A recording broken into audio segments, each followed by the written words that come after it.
everyone, and welcome to episode 546 of the MTG Goldfish podcast. I'm Seth, probably better known as Saffron Olive, and we have the full crew here this week, kicking things off with the owner of MTG Goldfish, Richard. How are you this fine Monday, Richard? Good morning, Seth. I'm having an amazing Monday morning. Hey. A spectacular one, you may say. Oh, I think I know where this is heading. I know where this is heading. Seth? Yeah. Even me with my smooth, non-superhero brain can get where we're going with this one. Might be some Spider-Man on today's podcast, but we got another co-host in Krim. Good morning, Krim. How's it going? Pretty good as well, but I mean, maybe not spectacular or maybe not amazing because, Richard beat me to it. But, I'm having a pretty good day so far, especially after this weekend. So, if you didn't pick it up from the hints that Richard and Krim have been dropping, one of the big topics this week, we got super early Spider-Man spoilers. So we're going to be talking a little bit about the Spider-Man set. But of course, it's also pre-release / early access weekend for Edge of Eternities. So we got to talk about that. There's some Hasbro earning results, an interesting new, innovative, but I'm not sure if it's a positive style of secret layer drop that we want to get into. So those are our topics for today. We're going to be bouncing around from earnings to Edge of Eternities to secret layers to Spider-Man. Before we get to that, though, a reminder that today's show is brought to you by Card Conduit, and Card Conduit's the easiest way to sell your Magic cards. If you ever get tired of the hassles of buy listing, you can skip them with Card Conduit. You can use our curated service where you send in as many cards as you want with a buy list value of $1 or more and pay just a 5% service fee. And if you want to do a bit of work, you can use the sorted service where you list and sort your cards in advance and pay just a 2% fee. Either way, you're going to get a detailed report with the results in a fast payment once your order is processed, and you can even get another 10% off by heading over to cardconduit.com/MTG Goldfish. Card Conduit, it's the easiest way to sell your Magic cards. So thank you to Card Conduit for supporting the show. And let's talk some Magic. And let's start with, I guess, what is old news, which is Edge of Eternities pre-release happened this week. We had early access day. We got to try out new Magic cards. I'm curious what your guys' impressions were. I know we got to do some limited and some constructed. What were your thoughts from pre-release weekend and early access day? How are you feeling about Edge of Eternities? Yo, dude, this is how many back-to-back sold out pre-releases. Like mine this would be the third one since Tarkir. So Tarkir, Final Fantasy, and they've all been packed and like waitlisted and all of that. So with me being on the waitlist this time, because I didn't think it would sell out as hard. Okay. But yeah, so I ended up. How many people, like, what is a sellout at your LGS? Like, what is, like, 20 people, 80 people? Like, 80. I don't know how big. It's relatively big then. Yeah. That's actually very impressive.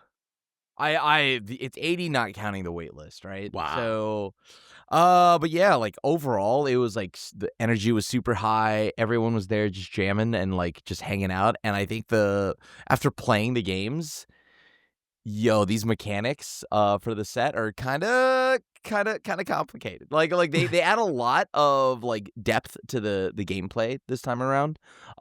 Just like, sitting down and just like playing your creature and then just being able to like space or station stuff immediately was really big. And like it comes down to when you station, because that could lead to you getting smacked for a lot. I think I probably won a game because an opponent stationed a little too much. You know what I mean?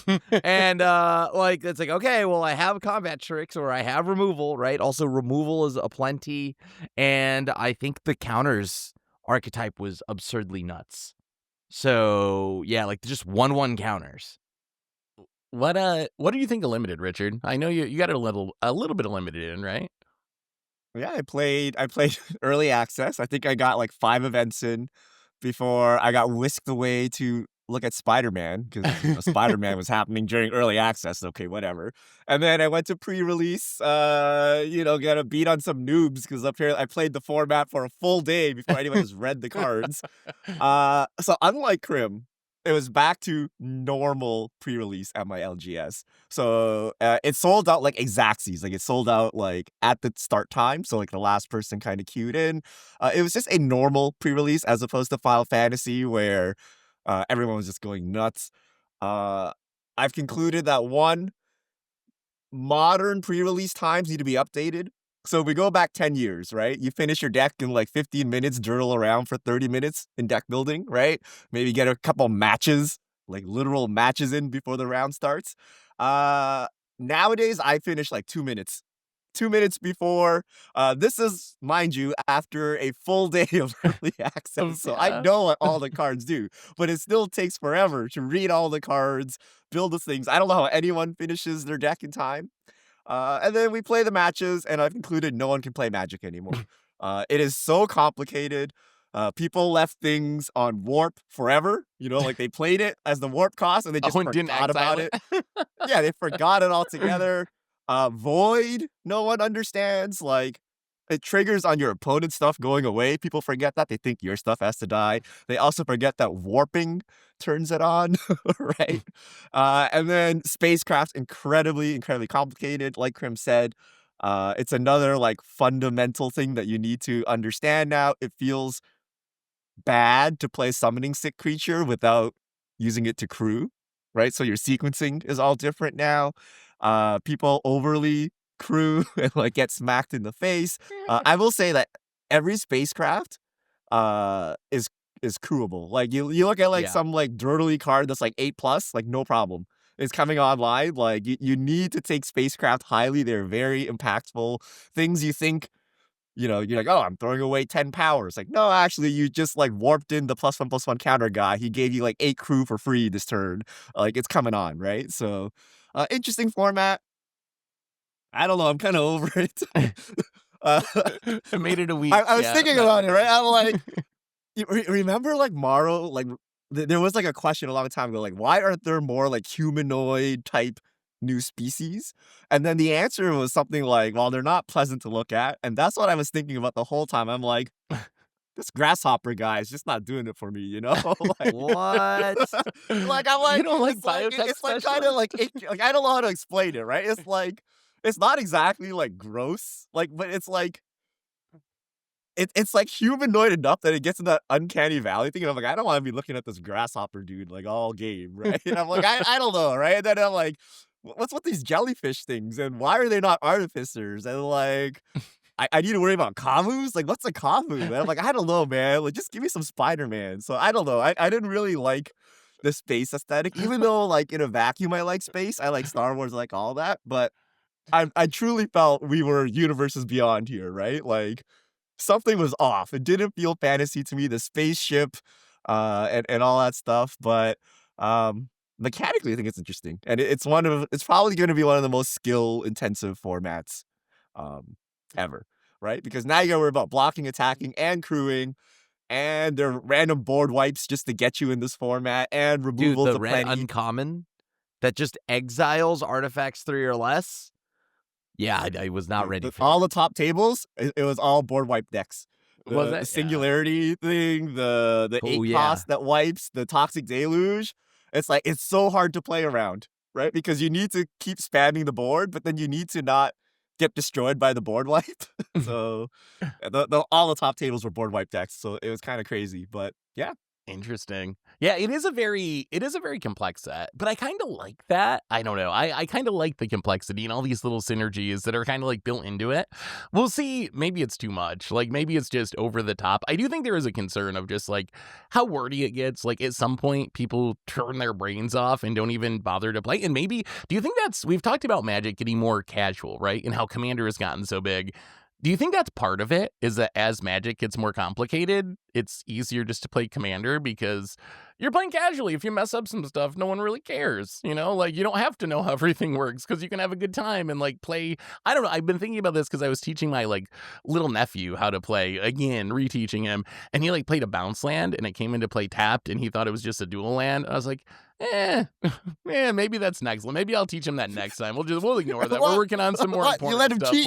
We'll get to the bounce lands next time. But like little things like that in Commander just are not as big of a deal. So do you think that's part of it? Is Magic just getting too complex at this point for people to actually gronk?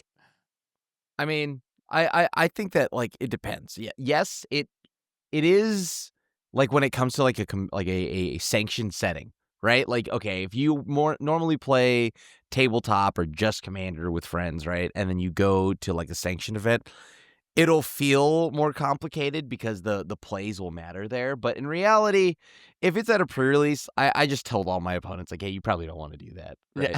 Yeah. Like because I could kill you right now, and you can see that here. So I do think that casual has made everybody way more relaxed, right? So, which is a good thing. It has its ups and downs, right? The good news is that most people just go into the event and they're like, whatever, don't really care. You know what I mean? Like, I'm here to have so fun. there is an upside to it. I think it makes it less fun. Like I enjoyed it more when everyone went to the LGS and was sweaty about it, right? Like you could expect to play reasonable Magic, but now it's like just kind of stomp all over you because like you don't know how to block, right? And like it's not as fun when that happens. You know what I mean? Like you kind of want to Yeah. play people your own skill level or at least like reasonably close. Like Heart of the Cards doesn't work when you're kind of like missing kind of the fundamentals of Magic, right? So I don't know. I like it to be more competitive, and like it doesn't mean we have to be like super sweaty, but at least everyone had the same intent versus like, I don't know, I'm just here to pick up cards from my commander deck and then I'm here, right? So, and I don't know, that's probably just like a content creator problem, like after playing so many games on Arena, like what do you expect, right? Like do you expect everyone else to play as many games on Arena? Like probably not. Right. But it'd be more fun if it was just not like a stomp your way to the last table where like the one other person is there who's actually like read the cards before. But I don't know how to fix that though. Like making the cards less complex probably fixes that, right? Because like people won't stumble just randomly for no reason. You know what I mean? And that closes the gap. But yeah, the card complexity, I think. Also, people can't like. I think people don't read the cards. Like seriously, like after the game, we look at some people's pools, and then you're like, there's like 4 red rares that are like absolute bombs. Like, you should totally be in red. And it's like, I just saw this black card. It looked cool, so I just went black. And I'm like, right? I'm like, or like this person, it's like, there's like a 4-mana 4/4 lifelinker in black. It's a rare, okay? And then it also has an Edict effect. When you hit someone, you draw a card, lose a life. It has some void effect too. I don't even know what it is. But like 4-mana 4/4 lifelink, you should just stop right there and slam it in your deck, right? Good But enough, like yeah. people, there's like too much text. There's too much going on. People don't have time to like parse it all. So like I don't know. Like what if we just play with 2-mana 2/2 bears? Like here it is, 2-mana 2/2. It can swing, it can block, it can crew. That's it. Like I that's the wonder, basics. did either of you do Foundations pre-release? I'm curious if that was any different, because like Foundations is supposed to be like the new player set. Do you think that like was that the proper level for people to like actually grasp it? Do you think it's different than a set like Edge of Eternities from what you remember? Foundations, I feel like, was too boring though. It was, well, Right, like- but that's probably what it would be if you make it through the people that's who what don't know how to happens, block, right? right? Like that's it's gonna be too Dude, boring I for us. technically but... didn't know how to block either because I fell asleep, right? Like I was just like, oh my god. We got cater to the commander players, not the Crims and Richards. Right? Like like it takes a lot for us to see something new. It's a good thing though, right? If there are new players who are just like there, like casually, just like, oh, this just looks cool, so I want to play it. And I saw a lot of people that are out there just at their first pre-release, and they're just like, oh, this looks sick because it's space, right? And like, that alone, like that's more interesting to people. That's gonna draw people in as opposed to like, here's Foundations, right? Like where everything's kind of just vanilla. Like it's a good, it's. I guess that's good for the soul of all the Magic boomers that exist, right? But like it's not actually like entertaining or interesting enough. So if the sets are complicated but like look cool and whatnot, and has random Timmy coming out of like the tabletop like vibes to come play at a pre-release, I think that's probably better, even if the set is complicated. Plus, I think there's something about it being complicated that adds appeal to like the set. Like it is early, like early release, right? Pre-release. So I expect a lot of people to be like, oh, I love all the jellyfish, which I do because they look sick. Like all the jellyfish look cool to them. So they just want to build a jellyfish deck, even though they have the best 4 red rares in the game. I will say, from a constructed perspective, I haven't played any limited yet, but I played a bunch of early access, and I think this set's going to be impactful, but I think it's going to take a little while for the decks to, like the best decks to emerge, just because it's not just straightforward linear like aggro stuff or like even control stuff. It's got all these weird synergies. So I think like there's going to be some really interesting and powerful decks that come out of this set. But I think it's going to take a few weeks of people like brewing and tuning for those decks actually to get to the point where they want to be. Between like stationing and warping, it's just all these really unique, like counterintuitive and somewhat synergistic mechanics. So I'm really excited. I felt like this was one of the early access days where I felt like I was just like barely scratching the surface of what I could do with the cards, even though I played for like 12 hours that day or something. So I'm just really excited for the set to like drop because there's so much more brewing to do with this set. Wait, Oh, Seth, yeah, do there do is. spacecraft work in standard? Like, can you crew them and turn them online, or do you just instantly fall over? My experience was it's easier to do than you probably think, but it's also matchup dependent, where, like, if you run into an aggro deck, there is a really big cost to actually tapping down tapping down your stuff to try to crew it up. So I think they're better than most people give them credit for in Standard. Whether or not that's enough that they're going to be actual, like, staples, that still is to be determined. But if you want to do it, it actually isn't that hard to crew them. But if you run into Mono Red or something, you're going to be in trouble. Plus, I got to beat Krim this time on early access. I feel like usually I run into you when you're playing some control deck and I just get miserable and then you end up beating me. But this time I actually got you, Krim. I got you with the artifact combo deck. It was a pretty cool deck, dude. Yeah, like Seth got me. I was trying to just play with the Lobster Man, and Seth was like, "No, I'm gonna combo off." Yeah, Like, I'm gonna make a bunch of treasures. Dude, Go ahead. did you try seeing like or playing with like Lumen class Frygate, which is a 1 and a white, 3/5, or spacecraft, but 2+ to crew on the first portion, and then it's like other creatures you control get +1/+1, and then at 12+, it's a flying lifelink. I played against it.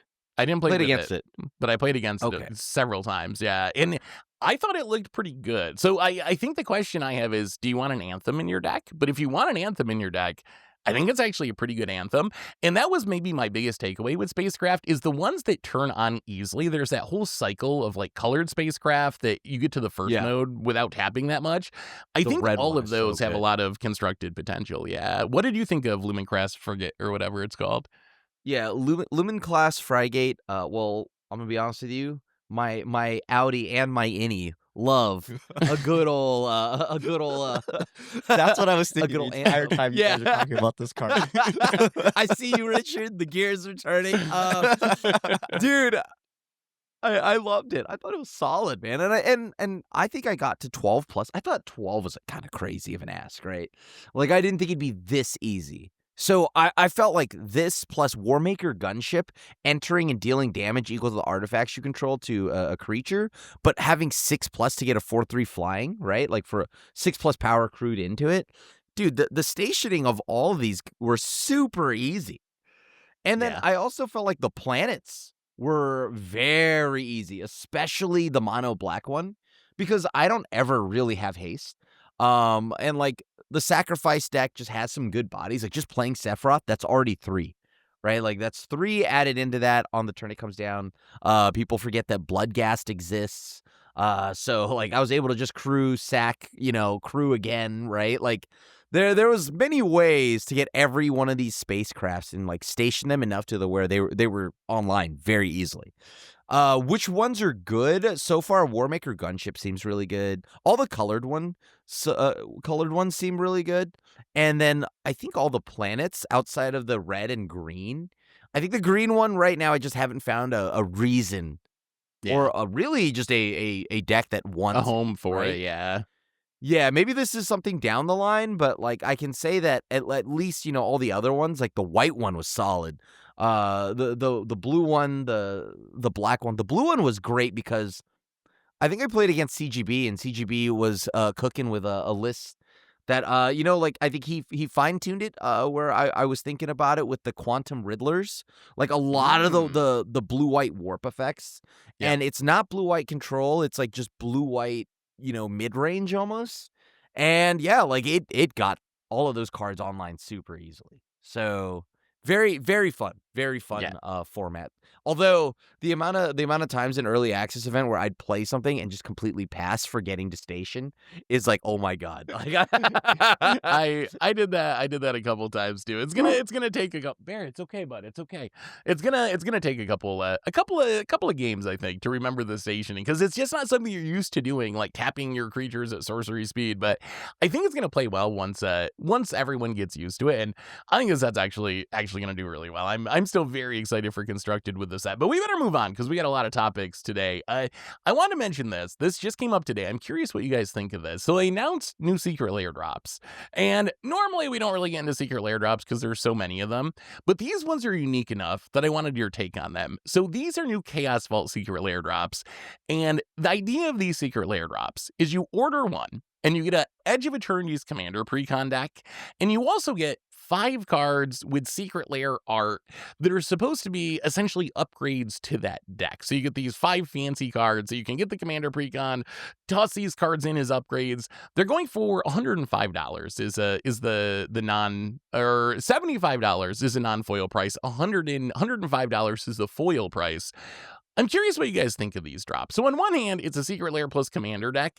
My one concern I had was, is this just like another thing they're taking away from local game stores? Like, what do you buy from a local game store now? Like, if you get your Commander Precon and all your upgrades directly from Wizards through Secret Lair, what's left for the local game store? But the idea is kind of neat. I like the idea of tying the Secret Lair into a Commander Precon, which is super popular. But what do you think of this style of Lair drop?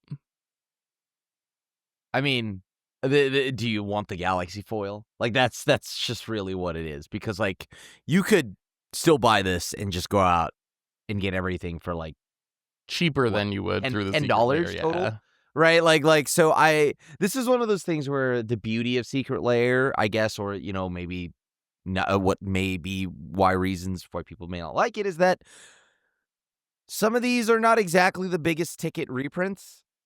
And when you buy this, if you're like me and you appreciate the art and you just want the foiling, then, like, that's dope, right? Like, get that.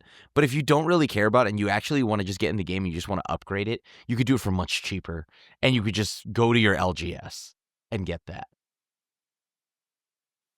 This is so bad, guys. Was Costco not enough? It's just a tax on Secret Lair buyers to buy a Commander deck for no reason now, right? Like, you're like, oh, I want these 5 cards. Oh, now I gotta buy this random Commander deck for no reason. I thought Costco was our outlet to get rid of all these Commander decks. Like, what is going on? Did Costco and WotC have a fallout? Like, what? Like, this is just a price increase for no reason. Like, I don't like this at all. You can get it without the deck, though. Oh, like, you get it without the deck? Just the Secret Lair. Yeah, you can get just the Secret Lair. Why is it even, like, what? Why is the Commander deck even here in this bundle then? What's the point of that? If you want them all in one. Like, yeah, you could get them separately. So, like, if you wanted just the Death Burger. So you get the 5 special cards without the Commander Precon. For, like, if you want it, Wizards will throw you one. Yeah, basically. And it is worth mentioning, if you do get the solo lair drops, the foils are way more expensive. The foils are $60 this time, when normally they're $40. So if you do buy them without the Commander Precon and you want the foil edition, you got to pay up. You got to pay up $20 more than traditional foil lair drops. This is just the moving bulk. Why? Yeah. Why? I think you know when they, like, increase the price of MagicCon tickets and then they just give you, like, bulk packs and, like, oh, don't worry, guys, it's worth it. It makes up, you know, like I guess it's worth saying this is Chaos Vault, right? So they're not necessarily going to do this every set moving forward. That's where they try new things. So we'll have to wait and see if this catches on. But yeah, I don't think I would buy these. I would rather get something from the LGS, and the Galaxy foil is one cool part of it, and they're just so expensive. I think the price increase makes it kind of tough. I mean, if they're going to do this, then do it for Final Fantasy, cowards. Yeah, People still trying to get that Limit Break deck, Cloud deck, right? Even though I saw places, like, putting them on discount. Like, they're printing them, like, en masse, right? But why not just chuck it up as a Secret Lair? I mean, So interesting. speaking of Final Fantasy and financial stuff, we had Hasbro's Q2 earnings this week. And then I promise after this, we're going to use Spider-Man. But we had Hasbro's Q2 earnings this week, and the numbers were absolutely staggering. So Magic up 16% year over year. Awesome. Hasbro lost almost $1 billion, which is a little rough. They said it had to do with tariffs and paying severance and goodwill impairments, whatever that means in business speak, but they didn't have a good quarter overall. The shocking part, though, is the Final Fantasy news. So Lord of the Rings was the best-selling Magic set of all time. They did $200 million of revenue in 6 months with Lord of the Rings. Final Fantasy did $200 million in revenue in 1 day. So remember when they said months ago it's the best-selling set of all time on day one? They were not lying. That is these are mind-blowing numbers. It was only a couple years ago that they were celebrating Magic and Wizards becoming a billion-dollar brand for the year. And now we have Final Fantasy doing $200 million, 20% of that in a single day. What do you make of this? It's game over, right? I think the first thing I thought of when I saw this is all the people that complain about Universes Beyond, you might as well give it up, because there is nothing that you are going to be able to say. There's no argument you are going to make that is going to overcome those numbers. It is what it is. It's going to keep happening at this point.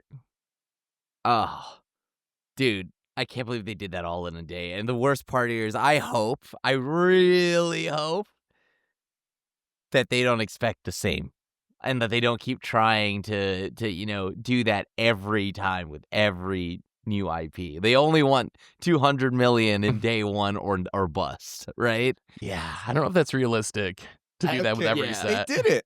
So when Lord of the Rings happened, we're like, wow, that was great. Are we going to expect everything to be Lord of the Rings? And then Final Fantasy comes and just smashes it, out of the water. So they will expect more. There's some interesting quotes. I'm paraphrasing, but it was something like, we view Japan as a gold mine of collaborations, right? And then I'm like, get your Wii wallets ready, right? You know what they mean when they say something like that, right? So, Richard, I think, are you thinking the same I don't thing know. I'm thinking? Final Fantasy, I think, is not even that big. I know everyone's like, what can top Final Fantasy? But if you're to rank stuff, Final Fantasy does not go into the top list of collabs or crossovers before they actually did Final Fantasy, right? So I think they have a lot of sway. And I think Hasbro, the name Hasbro, even though they lost $1 billion, has a lot of sway in getting them the IP rights to things, right?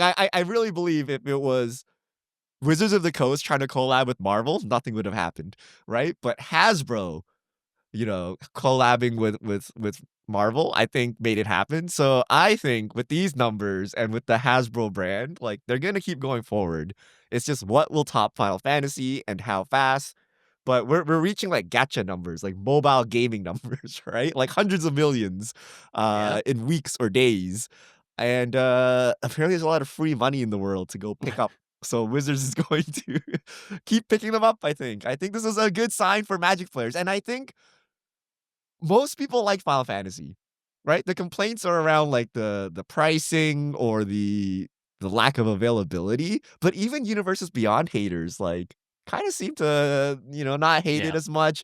The limited format was great. I think maybe standard could use some improvement, but I mean most people just putting them in their binders anyway, so I don't know. The limited format may be one of the best too. It's not even just a great. It's it is up there. I really like playing this limited, or at least Final Fantasy. I think it is the best. I mean, the flavor puts it over the top. I think mechanically you can put it up there as one of the top formats of all time, but I think the flavor just puts it just strongly cements it there for me. Dude, which interestingly, Spider-Man is going to do the exact opposite because they butchered the set and they're doing a new pick 2 draft format. So I think I think they created this draft format because of Spider-Man. It's the more I hear about it, the more it seems like they create, because from what I can tell, piecing this together, it seems like Spider-Man was supposed to be a mini set, right? Like Assassin's Creed, but then they decided they need to move into standard because everyone hates mini sets. So they try to add more cards to it, but it's still small. So someone actually asked Miro this week, how are we going to draft? And he said, well, there's only 5 draft archetypes and it's going to be a little bit more redundant, but don't worry, we really focused on the new draft where you get 2-pick draft now. So that's really the focus of this set is the 2-pick drafting. So I almost think they created 2-pick drafting to try to make Spider-Man Limited work. It'll be interesting to see if it actually does and if it catches on. I'm a little concerned about Spider-Man, honestly. Like, we know that good Universes Beyond sets are the best-selling things they make in all of Magic. We saw it with Lord of the Rings. We saw it with Final Fantasy. It's going to be interesting to see what a bad Universes Beyond set looks like. Because, they made Ether Drift. They make bad Is that Magic Doctor in-universe sets, Well, I mean, Doctor we haven't Who had is- one that was, like, not Commander Precons, right? We haven't had like a standard legal full premiere set of a flop yet. So it's going to be interesting to see once that inevitably happens. Do you think Spider-Man is the one? Like, what are the expectations for Spider-Man now that we've seen initial spoilers? Because I've done a couple of spoiler videos, and the response feels different to me. And I know it's just a little sliver of the Magic universe, right? It's the people watching our spoiler videos. But Final Fantasy, I came away just feeling like the community universally kind of beloved Final Fantasy for whatever reason. Just like, I did not hear a lot of complaints. The complaints were stuff like the flavor could have been better, or this character's missing, which you're just always going to have with the Universes Beyond sets. But with the Spider-Man early spoilers, so far I've seen a lot of people that give me the impression they really do not like Spider-Man, which kind of caught me by surprise how many people seem to just like adamantly kind of hate Spider-Man. But what do you think about Spider-Man?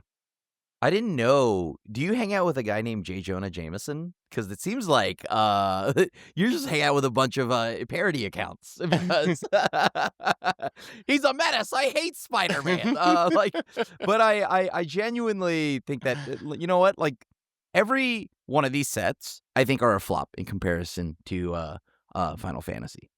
Which is funny because I think when Final Fantasy was announced, I was like, I like the franchise. But I didn't think it was 200 million in a day, right? Like, Yeah. so I'm kind of shocked. And I'm going to be completely honest. I will say that Spider-Man will do better than what you think the vocal minority is doing, just because it is still Spider-Man. The people that are about Spider-Man aren't in the Magic spaces yet. They're not the ones commenting. I don't think that it'll be Final Fantasy. And I think that Avatar is another one that is being underrated. And I think this is another one that'll also do better than we are giving it credit for. But yeah, like I think Spider-Man so far, it's at the pre-release. I think the one thing I did hear, and like maybe it's because the people I was talking to and whatnot, right? It was just the consensus was like, yo, I kind of forgot how much I knew about Spider-Man, and I wasn't high, like, I didn't care about it, and some of the people were just like, I'm kind of coming around on it because I just forgot how much I liked about Spider-Man. What do you think, Richard? So the community is overly negative on Spider-Man. Like I hang out in the limited communities too, or at least I hide in the shadows.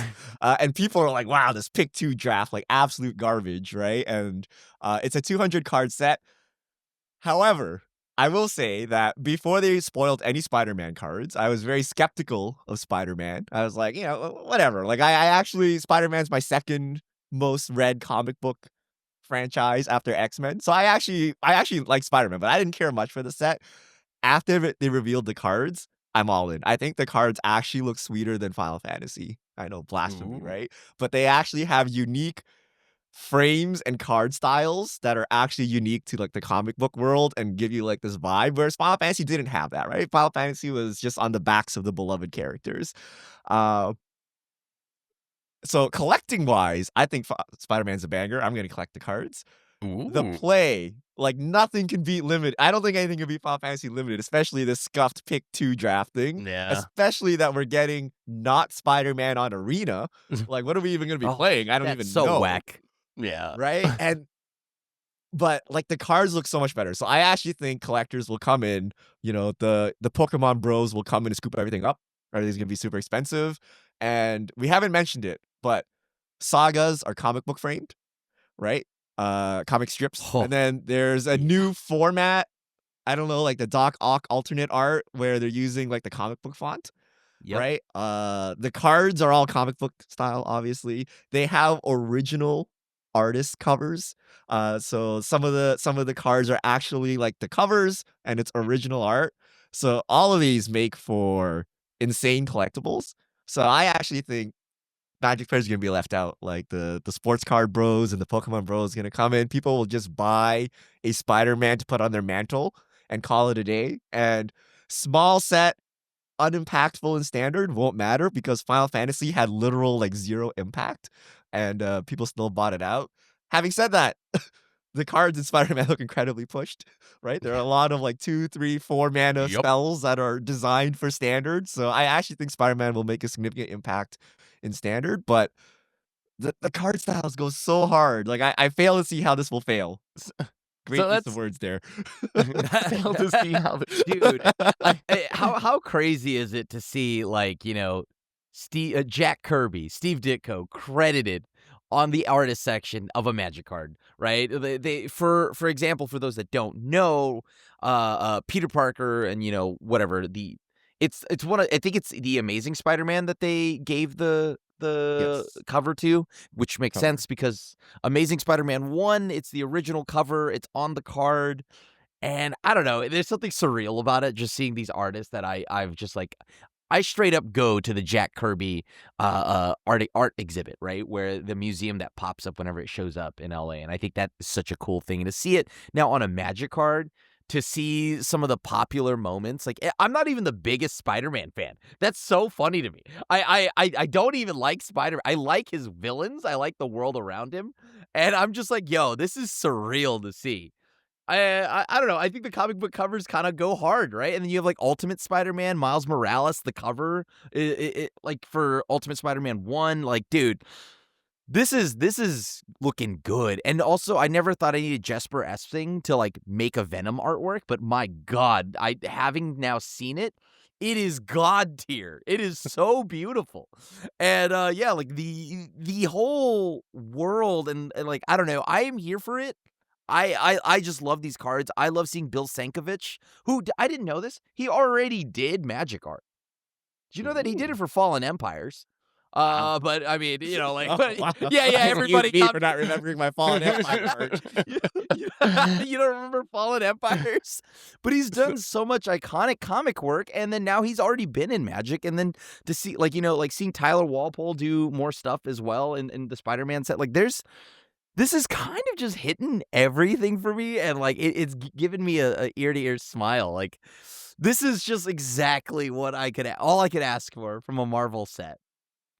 So I'm curious. Personally, flavor-wise, I'm pretty mad in this set. I don't even really care about comics, but some of the retro looking, like the Peter Parker Amazing Spider-Man with like the retro comic art, that actually looks pretty cool. Some of the special treatments do look pretty sweet. I'm curious, we talked about this before. Do you think these treatments are good enough to like carry with the collectors? Because I know that's something we talked about a few weeks ago. Like if they have banger comic book special treatments, that's going to really help push the set. Does this hit the mark enough to sell the set? Is this what you guys were envisioning in your heads basically as comic book fans? Oh yeah. They actually went above and beyond. They hit the double, Yes. right? They're like, hold on, we could want to see me throw another banger. The sagas being in the comic strip panel is brilliant. I think that is a brilliant hit. And then just seeing the iconic covers across like a certain Spider-Man's world. That's like the manga arts in One Piece, right? Like obviously the manga arts are a bunch of images stitched together, but like the main thing is it's a manga art and that hits the soul of any manga lover, right? So this is just everything about the comic book lover in me enjoys this top down right now. This is a beautiful masterpiece. And you know what? I know Morrow loves like Spider-Man. And Morrow like, you know what I mean? Like these are things that are just like you could tell that love was put into the set. I would have expected one of these treatments in the set. So if you're like, oh, they do comic book paneling, I'm like, okay, yeah, that makes sense. But to have all 3 of them and also in the set, so yeah, some of them will be probably locked to collector boosters, but you would have expected some of these to be secret layers. So I think there's no way this fails. Like I can't see how this like I don't know. Like it fails in like they overprinted or something, right? Like they get the demand wrong, but I want all these cards, and I don't see how you'd be a fan of Spider-Man and be like, nah, these look ugly. I don't want them. Like I don't see that happening, and there must be enough fans of Spider-Man. So but I read the online forums, and people seem very disgruntled, but that's never stopped a Magic player from forking money over. So It's true. even though they don't like it, they're still gonna buy the cards. so I I'm about don't to know, hate right? buy But so much. I'm curious, Seth. You as a bystander, does Final Fantasy look better or does Spider-Man look better? You have no real affiliation with any of these franchises, right? Yeah, no, not really. I have about the same amount of like watched half a movie of each, I think. So, I like Oh, Final. God. How did you I like- miss the entire MCU? But okay. intentionally. The Advent Children is not. Please, God, no. So I will say, I think Final Fantasy fits more of the like traditional Magic vibe than Spider-Man does. So I think that's where I would put Final Fantasy ahead. The Spider-Man set just has a lot of like modern looking cards, right? You have a lot of like people on skateboards and people eating hot dogs, people on their cell phones, just kind of like living life in 2020s. Like Final Fantasy didn't have nearly as much of that. And that's one of the things that gets me the most is like, I just like it to not look like the real world. And I think the Spider-Man set, some of them are really like cool, like the anti-venom, some of the Spider-Men themselves. Like some of those I think are really sweet looking, even like Flying Octobot and some of the weird villain stuff is really cool. But then some of it like Miles Morales and Gwen Stacy and some of those I'm like, oh, that's another card for the guy eating a sandwich in his garage deck I'm putting together. It just like doesn't do it for me. That's just like someone on their cell phone What going guy to eating college. his sandwich is swinging from a building? Hold on. The one that really gets me though is Spider-Ham Peter Porker. To me, this card is just too far. My understanding of this card is it's essentially an unset card in the Spider-Man universe, but now it's a black border in standard, not unset card in Magic. And if they printed it as like a secret layer silver border card, I'd be like, whatever. But everything about this card, the art and like, it's too goofy. It's too goofy. Tell me how Chatterfang is some kind of serious Magic the Gathering card where you make squirrels and you sacrifice squirrels, but Peter Porker Spider-Ham has gone too far. It's just like that name, Peter Porker Spider-Ham. Yeah, the name is so sick. That's so sick. You're having a good chuckle, Seth. Is it not? Dude, you wanted? The card itself too.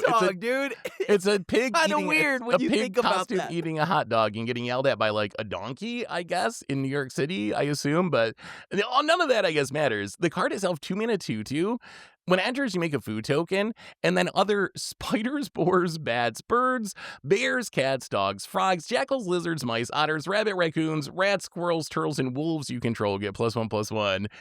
We were just talking about how no one knows how to play Magic anymore and how people, you can't keep up and you can't build a limited deck because there's too much going on. How do you play this in limited, Richard? Like your opponent plays this, every creature they play, you're going to have to like read the list of creature types to see if it's getting a relatively meaningless +1/+1 buff, right? Does this not just slow the game to an absolute crawl to try to play this? It does, but it's easy to. So you need to know that say? it's a lord, and every time you do math, you check the types, okay? But I think that's easier to understand than like, oh, this Planeswalker had a static. Did you remember to check the static? Or like, there's a whole backside of this card that you need to flip around and read. But if you do that, your opponent will know what card is in your hand, so you can't. So you're just gonna pretend you know what the card does the whole game. Like. This is not easy to play with, but I don't think it's like one of the worst things, right? You just need to know it's a lord and you got to double check.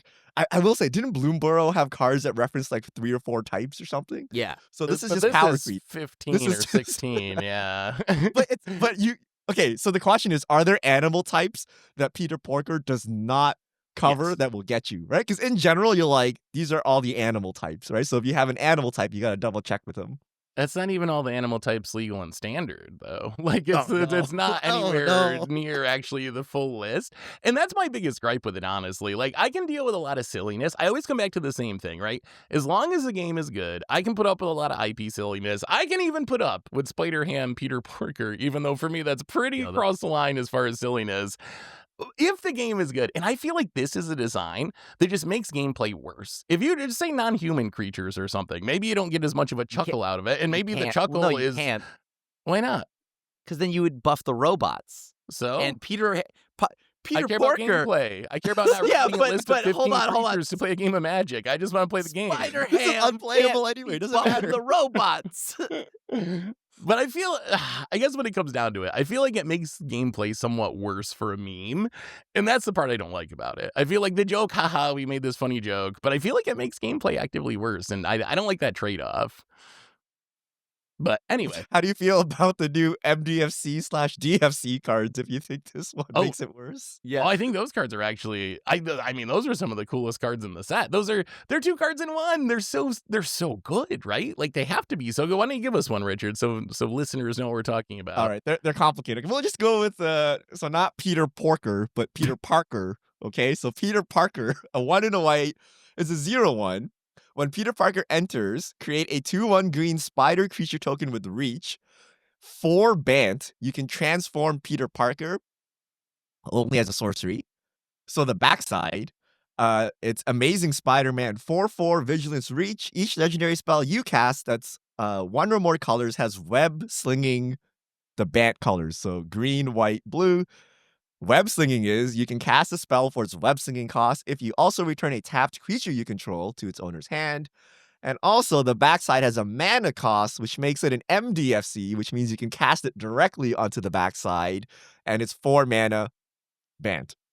So yeah, So 4 mana Spider-Man can also be cast for 2 mana to make a token that can also be transformed later into the Spider-Man you wanted to cast. And then it gives all your spells web slinging, which is like weird ninjutsu. It's you return a tapped creature. It's at sorcery speed, I believe, so you can't do it like in the middle of combat. But yeah, it's card advantage on card advantage here, right? Bouncing back a tapped creature is kind of crazy, right? Like that's like really good. We just talked about stationing, by the way. Yeah. Vehicle, stationing, all that stuff. Dude, It's like, and this is also the card with the original comic book art, the special version as well. Yeah, this is like Amazing Spider-Man 1, and like, oh, dude, it looks so good. But yeah, like the Peter Parker side too, do not sleep on that. That is a 2 mana. You get a 2/1 and a 0. It's a 2/1, and you get to. It's kind of like Adventure or something. Like you can get the 2 mana 2/1, and then later cast it for 4 to get the big one. It's a built-in 2-for-1, if not more, because web slinging lets you replay your ETBs or whatever. This card's insane, which is why I don't like almost all the cards in the set are like 2 or 3 mana and like made for standard. Like there's not a lot of cards that look like they're made for Commander.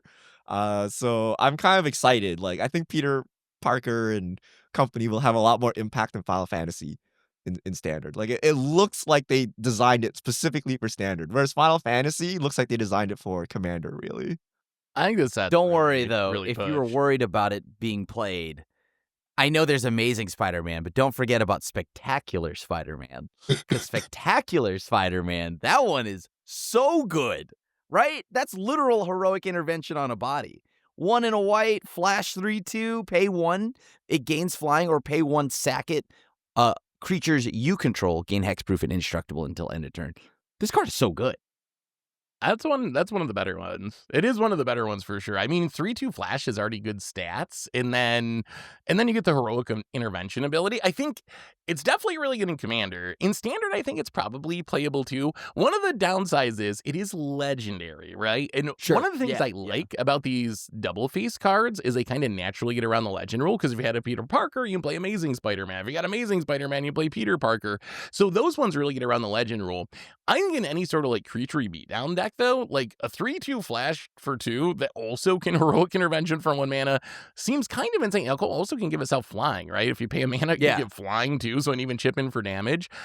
Probably a Commander staple, right? I feel like it's not T-Pro, but it's probably still going to make the cut in a lot of my white decks as like white heroic intervention. Plus you get a body, so you can put equipment on it. You can attack with it. You can trigger your creature matter stuff. No, I see Richard shaking his head. You don't like think this card one? Sucks? in Commander, no, right? Because you're gonna play T-Pro. You're gonna play Flawless Maneuver. You're gonna play Flare Fortitude. And what, you're gonna play like 8 of these in your it's maxed out, right? Like free is better than 2. Okay? And then T-Pro is like too much. It flipped your dowsing dagger, Richard. How many of those flip your dowsing dagger? Yeah, how many of those flip your dowsing dagger? I don't think it's like an auto include, because like the competition is better, right? So like maybe if you have some extra synergies or something, you'll put this in over one of them. But I think in a vacuum, those other three are better. And like, how many of these effects are you actually gonna run, right? Like Flare and Teferi's Protection go in number 1 and number 2, right? And then I don't even play Flawless half the time, right? And this would go in that slot. So I think you cap out at 1 or 2. So even though it looks amazing, Spectacular. spectacular. The competition is too high, right? Like you don't just put in like 8 protection. I mean, maybe you do, right? Maybe you're playing a Voltron deck where you need 8 protection spells. This comes in, but in a normal deck, you don't need that many, so it doesn't make the cut. Does I it think change being that on a it's body on a really body? changes it. Yeah. That's my Right. theory, is being on a body is enough of an upside. Like, I still think T-Pro Clever Concealment are like 1 and 2, and then this is like behind it. So I would rank this in like the next tier, but I think having a body in the context of just what white likes to do most of the time in Commander is going to be really powerful. And Doesn't trigger there's mentor one thing those failure. 2 cards do that, okay, so the one thing this does that those cards mentioned don't do is that this would probably make the Redditors more angry if you play it against them. And I think that gives me emotional value. Dude, it's going to be extra memes if I flash this in. I protect my port. That is a pretty good Spider-Man. Those are both good Spider-Man, but I think you guys are overlooking the best Spider-Man. And the card that I actually just like, this is for me the jaw-dropping card. No, it's not Spider-Ham, but it is another 2-drop. It's Spider-Punk. Spider-Punk is a card that when I read this card, I was like, oh my god. It's a 2-mana 2/1 in red. It is Riot, so it can be a 3/2, or it can enter with haste. You get to choose when you play it. And then it says other spiders you control of Riot. Forget about that unless you're like a Spider-Man tribal deck or something, but that text isn't really relevant. Spells and abilities can't be countered. Damage can't be prevented. Is this not just an absurd power creep card? To me, when I read this, I'm like, oh my god, this card it's incredible. Like a 3/2 for 2 is already good, or you can haste it in with 2 power if you have a good attack, and then preventing all your stuff from being countered. Not only does this let you fight through counter spells, it lets you get around ward. It goes through Tishana's Tidebinder and weird effects like that, and it gets through the One Ring and fogs and glacial chasms. Anything that prevents damage. This card's so wild to me. Am I wrong? Is this card not busted? I think this card is like good. It's fine. Like I like it, but it's. Okay, you know that green drop we just had in Edge of Eternity? Yeah. Kind of has also a wall of text, right? Steph loved that one too. Yeah, like that. This one's normally better. Okay, this one is benefits because it's in red, right? It is in red, so that is the main thing. Whereas mono green is struggling. I am curious to see how this actually plays because right now, this just looks like a 2-drop. Right, it's just like a 2-drop. All of this is like vanilla to me, right? Because I'm gonna die into it anyways, no matter what. I should say, I'm more excited about this outside of Standard, honestly, because its abilities in Standard don't do a ton right now, because it's not like we have a fog in Standard. There's not even a ton of counter spells in Standard. But if you go back to Commander, there's no red Grand Abolisher effect. This is the first can't be countered effect in red. So if you're playing like some sort of red combo deck and you got to force through your combo, this is going to be the go-to. Plus, once you get back to Modern, you got the One Ring, you have, all the fog effects in Commander and Glacial Chasms. So I'm more hyped from it for like Modern back through Commander, honestly, than Standard. And Standard, I think, is still fine, but I think it lines up really well with older formats and like high-powered Commander decks. I have a question though about this because like you're right. I do think that is obviously way better in like the older formats because it's also cheap. But I don't know. I look at this card and like I'm curious why they threw abilities on there, and I'm curious if that's gonna matter. Like abilities can't be countered, right? So I know Tidebringer or Tidebinder is here. Like that is something that can counter an ability. But that has to be on there for a reason, right? Like if I'm thinking in a standard, don't they always make some spell to counter abilities just usually unplayable? No? I don't know. That's a pretty unique effect, I think. At least on a creature. I couldn't find another creature that does that. Do you think it could just be Ward Grim? Is this supposed to be safety valve for Velgavoth or whatever? Like some of the brutal ward cards that we have in Standard. Because if abilities can't be countered, you don't have to pay the ward cost, so you can kill ward creatures? Or do you think it's got to be more than that? It's got to be more than that, right? Because I think spells can't be countered means that protects you from ward. But I'm talking about the abilities can't be countered. So it's like you have It's a stifle Vanisher proof. Boost effect or something, right? Yeah, Like that a would be an tapper. ability so you can get the Valgavoth. That is Yeah. probably it, rather than Stifle. I don't think they would make Stifle. Even if they did, Stifle would suck so hard you wouldn't care to No one would care. have the yeah. ability not be like. So I'm pretty sure it's just creature abilities, like something you tap does 4 damage. Now it gets through wards or something, right? Like stuff like that is probably what they designed it for. But Okay. in constructed, like unless you're playing spiders, like I think this card's kind of useless. I like it in Commander for the anti-fog tech and the spells can't be countered. Yeah. You kind of have that in color. You have like defense grid, you have the equipment that you can equip and stuff like that. But this is cleaner. But I don't expect it to see play in standard as a 2-mana 2/1 haster, like unless there's a full-on spider deck. Like if all the rest of your cards are spiders, giving everything riot is insane. So if there's a full-on spider deck, which is possible because of Spider-Man. Spider-Man, yeah. But also there's the so many transform Spider-Men. cards come down as not spiders, so I don't know, right? Although if you cast the backside, then they are spiders. So you can cast the Yes. backside and still get riot out of them. Yeah, it's going to be interesting. Seeing all these Spider-Man, I almost think that there could be like a Spider-Man deck in standard. We'll have to see what the rest of the set looks like, but there are a lot of Spider-Man. I think there's 9 that they've I hope revealed Peter so far in Parker this is set. tier 1 for you, Seth. Oh, please, no. Okay, speaking of tier 1, I got to ask you about one more card before we wrap things up. And this one doesn't even really have Spider-Man flavor. They made this card, I think, intentionally without Spider-Man flavor so they could reprint it in the future. But I'm curious how good you guys think Multiversal Passage is. So this is a new rare land.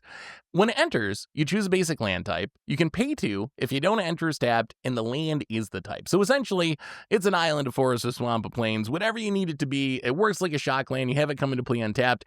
I know we had one in Dominator United that was like a really bad version of this. That was like a pain land version. I can't remember the name of it because no one played it because it was so bad.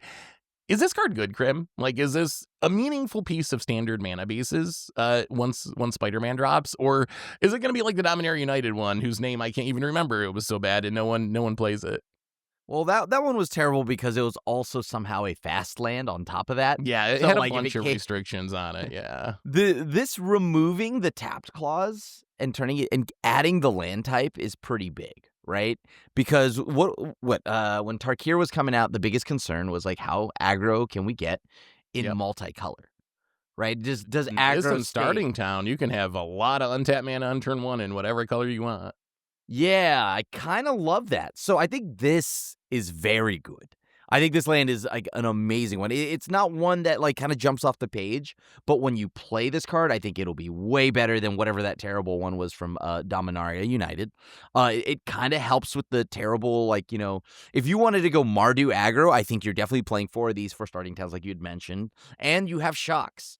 So I think the mana bases are definitely getting better, a lot better. And this is going to be a big part of it if you want to go multicolor. It's even got multiversal because multicolor, all of it. Look at that. You're Great. giving a little push in the multi-direction. Yeah. So, I mean, it also turns on verges, which is nice. I think it's very good. I think it's very good, although I think it's going to depend a little bit on your colors, how much you need this card. I've been building a lot of standard decks lately, and you run into the colors that don't have the fetch and don't have the shock and don't have a fast land, and you're like, oh my god, how do I even build this mana base? In colors like that, I think this card's going to be absurd. And in like 4 or 5 color, if you want to go full on, 3 to 5 color pile of cards, I think it's going to be really good. If you have a fast land and a shock land, then this might not make the cut in all those color combinations. But I do think this is a meaningful standard card. But what do you think, Richard? Is this good? Probably fine. Like it'll see play. Hey, I don't know if you played a 5-color pile though, because you choose a type and it only adds that color. It is not forever. a dual land, right? Right? It's not a dual land. It doesn't switch the colors it can make. I feel this is more for optimizing 2-mana color bases because it turns on your verges, it gives you your colors, and your color requirements aren't intensive because we still have starting town. Starting town is just a straight up Starting town is better, yeah. Any colored land. So I think you will see play in like 2-color decks. I think once you get to the higher number, it'd be starting town or something else, like actual dual lands.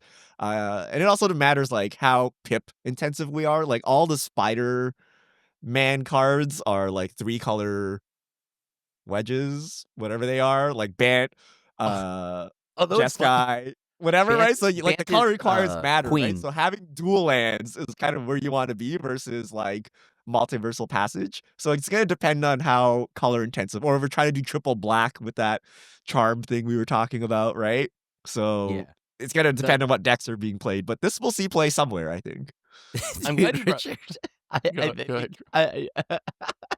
Because you brought that up, Richard. Does this mean that Bant is Queens? And then since Miles is from Brooklyn, is Brooklyn Naya? Wow, We're we gonna have some to in-depth people Spider-Man from lore. New York chime in about this one. Anyway, I think that's all we got time for today. So if you're from New York, I guess let us know the answer to Krim's Spider-Man lore question in the comments. No fish mail this week, but we'll get to some in the future once you all send some more in. Richard, how do people send in fish mail questions? All right, hit us up at MTGGoldfish with the hashtag MTGFishmail, and we'll get to our questions on air. And I believe that brings us to the end of episode 546 of the MTG Goldfish podcast. So Richard Grimm, thanks for hanging out. Thanks to everyone for listening. Thanks to Card Conduit for supporting the show. And we'll be back next week to talk about whatever goes on in the world of Magic. So until then, have an amazing week, everyone. And this is a crew signing out.